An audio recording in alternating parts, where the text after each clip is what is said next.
Olá, caros estudantes! Esta é mais uma videoaula do canal Matemática Sem Receio, o canal para quem quer retomar seus estudos em matemática.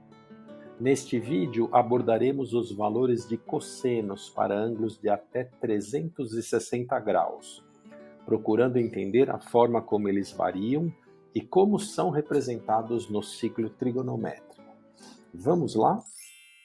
Para começar, vamos observar cossenos de ângulos agudos. O que significa dizer, por exemplo, que o cosseno de 60 graus vale exatamente 0,5? Significa que triângulos retângulos com este ângulo agudo, o cateto adjacente a este ângulo medirá exatamente metade da hipotenusa.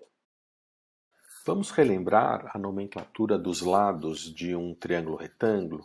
O maior lado, aquele que fica oposto ao ângulo de 90 graus, é chamada de hipotenusa. Os outros dois lados, aqueles que formam um ângulo de 90 graus, são os catetos. Aqui em destaque, em vermelho, é o cateto adjacente, aquele que fica ao lado do ângulo que estamos observando. E o outro cateto é o chamado cateto oposto. Pois bem, o cosseno de qualquer ângulo agudo expressará a razão entre as medidas do cateto adjacente e a hipotenusa. Por exemplo, um ângulo de aproximadamente 33 graus, o cateto adjacente a este ângulo medirá aproximadamente 84% da hipotenusa desse triângulo. Por isso diremos que o cosseno de 33 graus é aproximadamente 0,84.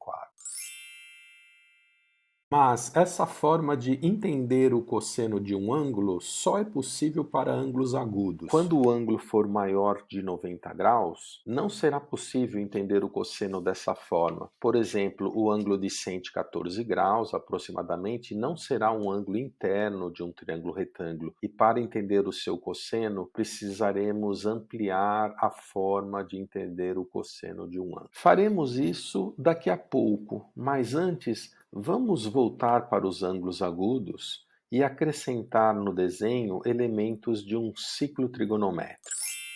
Enquanto o ângulo for agudo, poderemos vê-lo como um ângulo interno de um triângulo retângulo. Mas nessa nova representação, o vértice que contém o ângulo que estamos observando será o centro de uma circunferência de raio unitário. Observe que a hipotenusa é também o raio dessa circunferência e, portanto, valerá uma unidade de comprimento. A vantagem de trabalharmos com hipotenusas unitárias é que quando formos pensar na razão entre o cateto adjacente e a hipotenusa, pelo fato da hipotenusa valer 1, a própria medida do cateto adjacente expressará o cosseno do ângulo em questão. E assim poderemos ver melhor como variam os cossenos à medida que variam os ângulos. Cossenos altos serão para ângulos pequenos, próximos de 0 grau. Por exemplo, o ângulo de 10 graus, o seu cosseno vale aproximadamente 0,98, significa que o cateto adjacente cobrirá aproximadamente 98% da hipotenusa,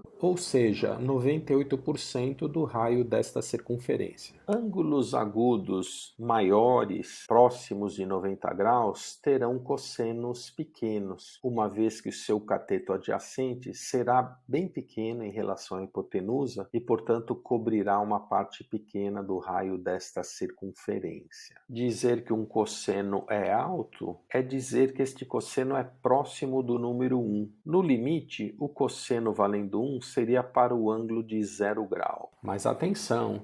Agora, este cosseno não é mais fruto da razão entre um cateto e uma hipotenusa, pois para o ângulo de 0 grau, o triângulo desaparece. O mesmo vale para o cosseno de 90 graus. É uma ideia levada ao limite, o cosseno de 90 graus seria exatamente zero, mas também o triângulo desaparece. Para entendermos então essas ideias no limite, precisaremos mudar a forma de ver o ângulo numa figura e também o seu cosseno. Aqui nós vamos passar a ver o ângulo como um ponto sobre uma circunferência, representando uma rotação no sentido anti-horário. O ângulo que antes era o ângulo interno de uma figura, ele passa a ser visto agora como um ponto na circunferência. Quando o ponto estiver no extremo norte da circunferência, trata-se do ângulo de 90 graus. E o cosseno de cada ângulo será dada pela projeção deste ponto no raio horizontal da circunferência. Por exemplo, um ângulo próximo de 32 graus terá o seu cosseno 0,84 aproximadamente. Significa que a coordenada horizontal deste ponto cobrirá aproximadamente 84% do raio desta circunferência. Os ângulos agudos terão seus pontos representantes situados no primeiro quadrante dessa circunferência. Já os ângulos obtusos, seus pontos representantes estarão no segundo quadrante. Por serem obtusos, esses ângulos não poderão ser mais vistos como ângulos internos de um triângulo retângulo, mas haverá um ângulo agudo que poderá representá-lo. Por exemplo, para um ângulo de aproximadamente 130 graus, ele será representado pelo ângulo de aproximadamente 50 graus. O cosseno de 130 graus será o oposto do cosseno de 50 graus. 50 graus, aquele ângulo que é o suplementar ao 130, aquele que faltariam 50 graus para chegar a 180.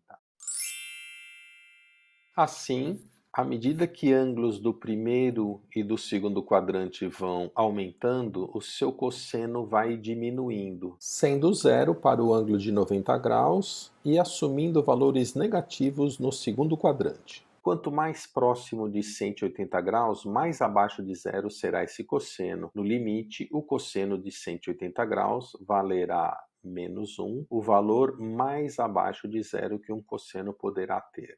No terceiro e no quarto quadrante, os cossenos terão valores crescentes, permanecendo ainda negativo no terceiro quadrante, e ao se dirigir para o ângulo de 270 graus, o cosseno tenderá a zero. E no quarto quadrante, o cosseno continua crescendo e agora com valores positivos. Quanto mais próximos de 360 graus, mais próximo de 1 será o cosseno deste ângulo. Vamos utilizar um retângulo auxiliar para, a partir de um ângulo qualquer, observar as medidas dos ângulos correspondentes nos demais quadrantes, que seriam os ângulos que teriam cossenos de mesmo módulo. Por exemplo, para o ângulo de 315 graus, o seu cosseno será positivo por estar no quarto quadrante, uma vez que a coordenada horizontal do ponto que representa este ângulo projetará uma coordenada positiva, que será a mesma coordenada do ponto simétrico correspondente ao ângulo de 45 graus no primeiro quadrante. 45 graus e 315 graus terão cossenos iguais e de mesmos sinais. O ângulo de 45 graus será o correspondente no primeiro quadrante também dos ângulos de 135 graus, aquele que faltam 45 graus para chegar a 180, e 225 graus, aquele que passou 45 graus de 180. Os pontos que representam os ângulos de 135 graus e 225 graus também são simétricos em relação ao eixo dos cossenos e terão cossenos negativos, os dois valendo aproximadamente menos 0,71. De um modo geral, um ângulo agudo alfa será o correspondente no primeiro quadrante do ângulo 180 menos alfa no segundo quadrante, 180 mais alfa no terceiro quadrante e 360 menos alfa no quarto quadrante. Os cossenos de alfa e 360 menos alfa serão exatamente iguais em módulos e sinais. Os cossenos de 180 menos alfa e 180 mais alfa terão o mesmo módulo do cosseno de alfa, porém um valor negativo. Fornecendo um exemplo, vamos supor que estamos interessados no cosseno de 250 graus, um ângulo do terceiro quadrante. O ponto correspondente, apesar de estar próximo a 270 graus, não serão esses 20 graus que deveremos observar, mas sim os 70 graus que passaram de 180. 180 mais 70. Portanto, o ponto correspondente no primeiro quadrante será o seu diametralmente oposto, o que corresponde a 70 graus. Pegaremos o cosseno de 70 graus numa tabela trigonométrica e, invertendo seu sinal, teremos o cosseno de 250 graus. Note que o cosseno de 70 graus também servirá para expressar o cosseno de 290 graus, aquele que faltariam 70 graus para chegar a 360, e também, invertendo o sinal deste cosseno, servirá para expressar o cosseno de 110 graus, aquele que faltariam 70 graus para completar os 180. Se achou útil esta videoaula, dê o seu like. E se você se inscrever no canal Matemática Sem Receio, você verá outras videoaulas sobre temas diversos da matemática. E na descrição deste vídeo, você encontrará links para videoaulas relacionadas a esta.